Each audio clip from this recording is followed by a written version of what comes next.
姐妹们，下午好，平安。我们还没开始之前，我们在上帝面前谦卑，求他的引导。主耶稣，谢谢你，我们今天有这么美好的机会，可以在姐妹团契，虽然在线上，我们仍然可以全心全意的敬拜赞美你，聆听你的话语，一起跟姐妹们在线上歌颂赞美你，敬拜你，荣耀你的名。就祝福我们以下的时间，我们这样的祷告，奉耶稣的名，阿们。我们来继续敬拜赞美神。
需要你，你话语如甘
人物姐妹就叫利百加。好，我们看我们的圣经，创世纪第24 章。Kita akan membuka Kitab Kejadian pasal 24. Ini membahas satu orang tokoh wanita Alkitab yang bernama Ribka. Ribka siapakah Ribka?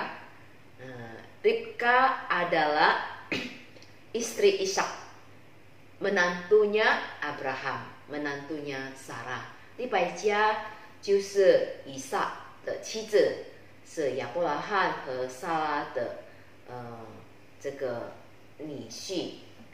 好，我们来看一段经文。Kitab Kejadian pasal 24 menceritakan tentang Abraham mengutus hambanya yang paling dia percaya, hambanya yang senior, untuk mencarikan istri bagi anaknya. Ya, 他身为爸爸，就请他最忠心的仆人为他的独一无二的儿子找妻子，呀，娶妻。好， Abraham menyuruh kepada hambanya dengan pesan bahwa hambanya ini harus ke kampung halamannya untuk mencarikan istri bagi Ishak. Nah, Abraham kan sudah meninggalkan kampung halamannya, tinggal di Kanaan. Nah, sekarang dia mau mencari menantu, dia tidak mau menantu yang ada di Kanaan, yang bukan dari keluarganya, yang masih menyembah berhala ya. Jadi dia mengutus hambanya ke kampung halamannya, ke sanak saudara keluarganya untuk mencarikan istri bagi anaknya, mencari menantu. Nah, hambanya ini kan tidak tahu ya apa yang harus dia temukan, siapa yang harus ditemui, kira-kira istri buat tuannya ini yang bagaimana. Dia hanya pesan dari Abraham, hanya menyuruh ke sana dengan tidak mengatakan kriteria apapun. Nah, jadi hambanya ini mengambil keputusan sendiri, membuat kriteria sendiri. Hambanya ini berdoa kepada Tuhan, jika orang yang saya temui memberikan minum kepada unta-unta, maka dialah. Nah, doa hamba Abraham ini didengar oleh Tuhan. Ketika hambanya ini pergi ke kampung halamannya Abraham, tuannya, dia membawa semua barang-barang sebagai persembahan untuk meminang calon istri bagi tuannya. Nah, kita mau lihat Ribka ini, kita bagi dua ya, 我们分为两个部分。Ribka yang masih gadis. Dia adalah seorang gadis yang sangat cantik ya. Alkitab mengatakan di ayat yang ke-15 di sana dikatakan Ribka itu adalah masih perawan, masih gadis, dan dia sangat cantik.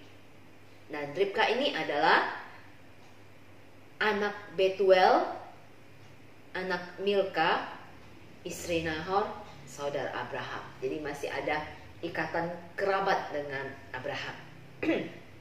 Nah, Ribka ini ketika masih gadis ini adalah seorang pekerja keras. Ya, di ayat yang ke-15, 16, 17, pekerjaannya adalah mengambil air di sumur. Ya, dulu sumurnya sumur milik bersama. Jadi bersama gadis-gadis lainnya tugasnya adalah menimba air, membawa air pulang untuk kebutuhan rumah tangga, ataupun mengambil air untuk domba-domba, gembala-gembala, unta-unta yang menjadi milik keluarganya. Nah, ketika hamba Abraham ini sampai di sumur, ketemu dengan Ribka. Lalu hamba ini tidak tahu ya, dia hanya dari sekian banyak gadis-gadis, hamba ini menyapa Ribka karena dilihat Ribka yang paling cantik ya. Lalu berkata kepada Ribka, bolehkah saya tolong beri aku minum dari buyungmu ya. 中文就是说求你将瓶里的水给我一点喝ya. Jadi hamba Abraham ini meminta sedikit air minum kepada Ribka karena dia tidak punya timba ya, tidak punya tempat air. Nah, Ribka yang masih tidak kenal siapa ini, yang biasanya dia bekerja untuk ternaknya, kali ini ada orang yang meminta minum kepada dia. Apakah dia pelit? Tidak ya. Kalau kita baca ceritanya, dia langsung menawarkan, minumlah Tuhan.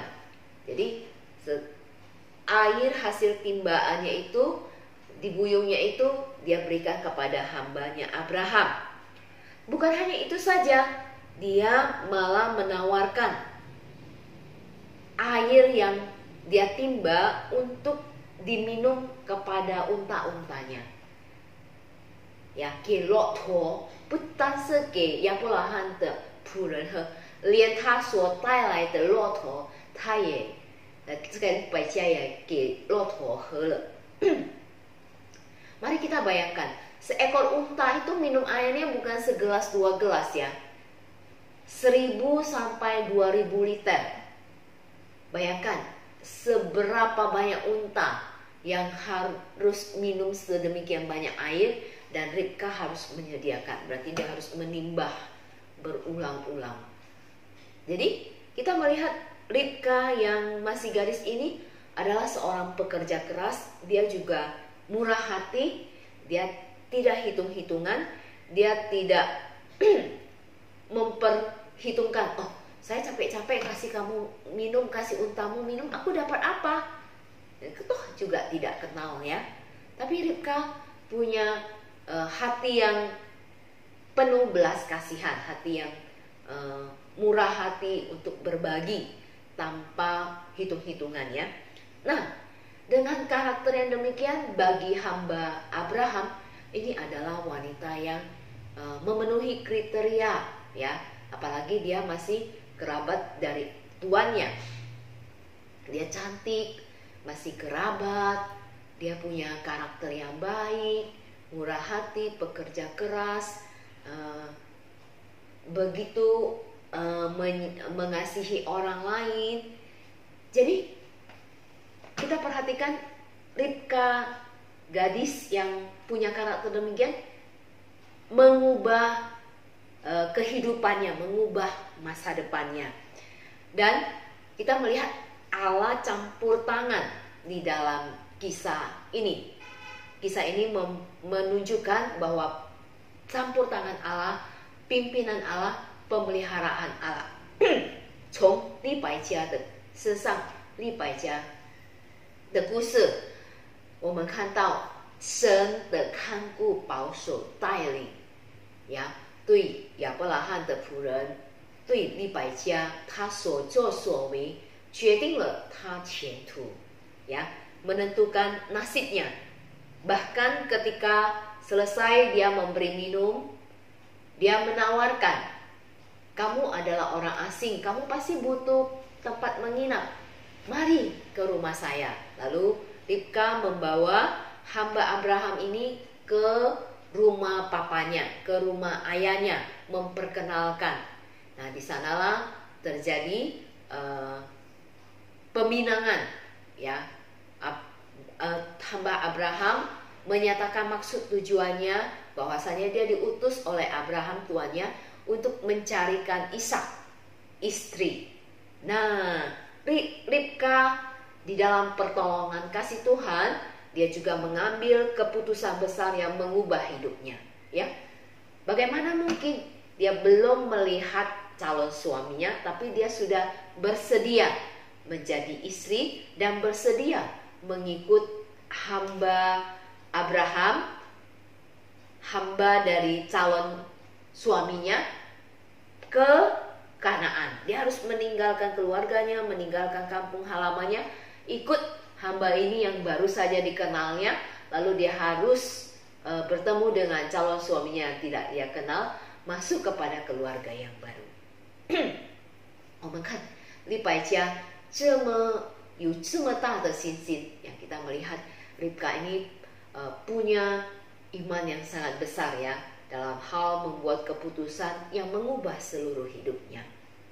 Nah, singkat cerita, Ribka menikah dengan Ishak. 他就亚伯拉罕就娶利百加为他的媳妇儿 ya, 成为以撒的妻子。那圣经告诉我们，20年的结婚他都没有生育ya. Jadi 20 tahun pernikahan pertamanya ini Ribka mandul, tidak melahirkan anak-anak ya. Lalu 她的丈夫以撒就向神祷告. Nah, Ribka berdoa, suaminya Ishak juga berdoa ya di Kejadian pasal 25. Nah, Allah mendengar doa Ishak, Allah juga mendengar doa Ribka, dan Allah memberikan sepasang anak kembar. 上帝听了这对夫妻的祷告，他们就有了双胞胎。我们所知道的就是以扫跟雅各, yaitu Esau dan Yakub. Nah, kita belajar Ribka dan Ishak itu saling mengenal ketika mereka sudah menikah. Tapi mereka juga punya kehidupan rohani yang saling menopang, saling mendoakan ya. Ishak mendoakan istrinya yang mandul, Ribka juga mendoakan anak-anaknya ya.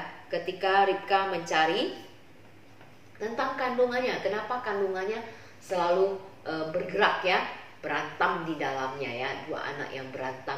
Zaman dulu kan belum ada USG ya, belum ada dokter. Nah, Ribka berdoa kepada Tuhan apa yang sedang terjadi di dalam kandungannya, dan Allah memberitahu bahwasanya di dalam kandungannya itu ada dua bangsa, ada dua anak yang akan menjadi sejarah bagi bangsa Israel, umat pilihan Tuhan. Benar, ketika tiba waktunya melahirkan, maka lahirlah Esau terlebih dahulu, lalu Yakub. Nah, bersama dengan Ishak, mereka yang sudah membangun rumah tangga mulai mendidik anak-anak. Nah, sayangnya dalam mendidik anak ini, suami istri ini tidak sepakat ya. Sang Ishak mengasihi Esau yang sulung, Ribka sebagai ibu mengasihi yang bungsu, yaitu Yakub. Maka di dalam keluarga ini terjadilah pilih kasih ya, 偏心. Mama 比较疼爱雅各，爸爸呢比较疼爱老大，就是以扫。Sekalipun demikian, Allah memelihara, Allah memimpin, Allah turut campur tangan dalam kehidupan keluarga ini. Kesalahan manusia yang salah, ketika keputusan yang dibuat, tindakan manusia yang tidak benar, menyebabkan hal-hal yang tragedi bahkan sekalipun, tapi Allah ada di dalamnya, dan Allah mau memakai itu untuk maksud dan rencana Tuhan ya. Seperti khotbah hari Minggu yang disampaikan oleh pendeta Timotius, bahwa kita anak-anak Tuhan, kita manusia ciptaan Tuhan itu ada di dalam tangan Tuhan, ada di dalam rencana Tuhan.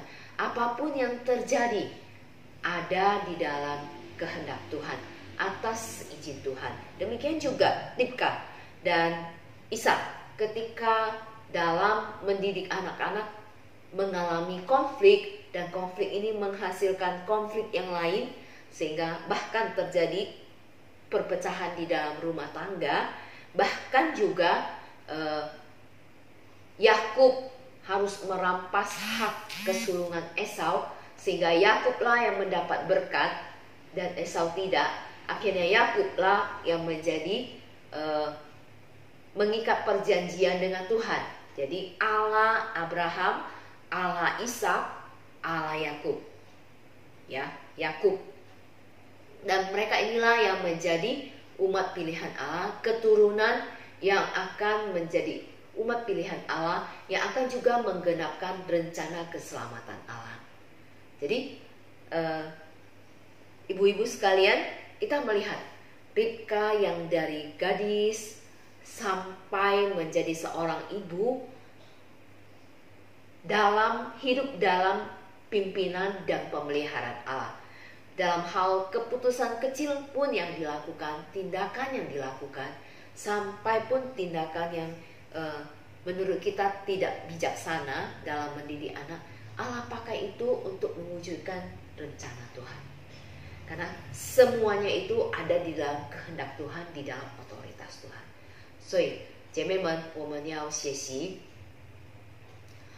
如何把我们的生命，把我们的一生，把我们的思想，我们的一切所为的交在上帝大能的手中，因为他在掌管一切。所以我们要学习利百加， mari kita belajar dari Ribka bagaimana benar-benar berserah kepada pimpinan Tuhan, taat kepada pimpinan Tuhan, hidup di dalam anugerah dan kasih sayang Tuhan, terus memberikan karakter yang baik, memberikan buah-buah, memberikan kesaksian hidup yang baik. Mari kita berdoa. Bapa Surgawi, kami mau bersyukur kami boleh belajar dari tokoh Ribka bagaimana di masa gadisnya hingga ia menjadi seorang ibu membangun rumah tangga bersama dengan Ishak. Kami melihat perjalanan hidupnya bahwa Tuhan sungguh memimpin dan memelihara. Tuhan juga memimpin dan memelihara kami semua di dalam kehidupan keluarga kami, kehidupan pelayanan kami, kehidupan kami pribadi lepas pribadi, ketika kami berkata-kata, ketika kami bertindak, bahkan segala hal yang kecil maupun perkara yang besar, Tuhan tidak ada yang lepas daripadamu. Sebab Engkau adalah Allah kami, Engkau yang berkuasa atas kami, Engkau yang berkehendak atas kami. Jadikan kami, libatkan kami di dalam rencana dan kehendak-Mu. Ajar kami untuk setia dan taat, bahkan percaya berserah kepada Tuhan untuk masa depan kami, untuk segala sesuatu yang akan Tuhan berikan kepada kami. Tuhan, inilah doa kami, seru kami di dalam dan demi nama Yesus Kristus kami berdoa. Amin. 接下来就是诗歌与奉献。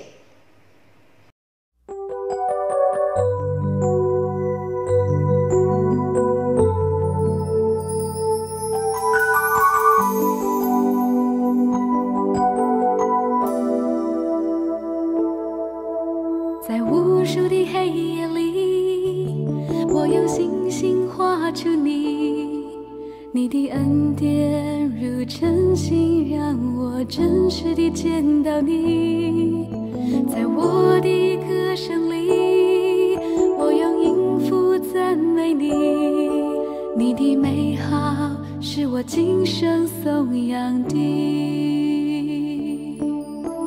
这一生最美的祝福，就是能认识主耶稣。这一生最美的祝福，就是能信靠主耶稣。走在高山深谷，他会伴我。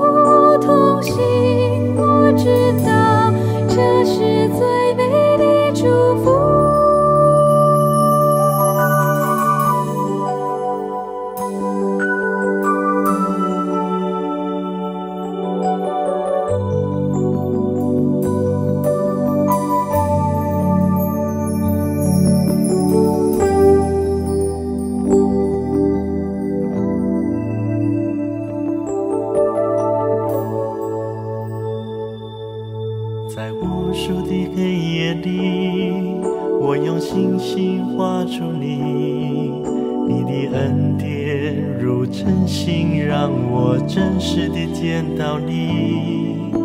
在我的歌声里，我用音符赞美你，你的美好是我今生颂扬的。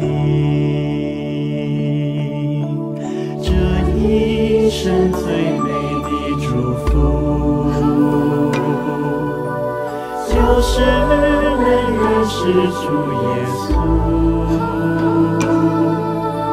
这一生最美的祝福，就是能信靠主耶稣。走在高山深谷，他会伴我同行，我知道这是最美的祝福。这一生最美的祝福，就是能认识主耶稣。这一生最美的祝福，就是能信靠主耶稣。走在高山深谷，他会伴我同行，我知道这是最美的祝福。走在高山深谷，他会伴我同行，我知道这是最美的祝福。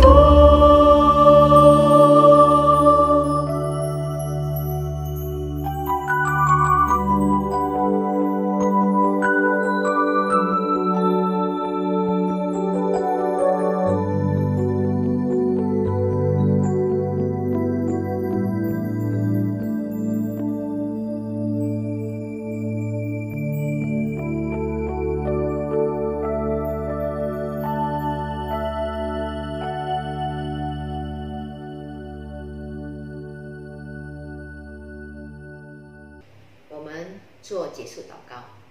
主耶稣，谢谢你，我们今天可以参加姐妹团契，虽然还是在线上，但是我们仍然可以敬拜、歌颂、赞美你，并且学习你的话语。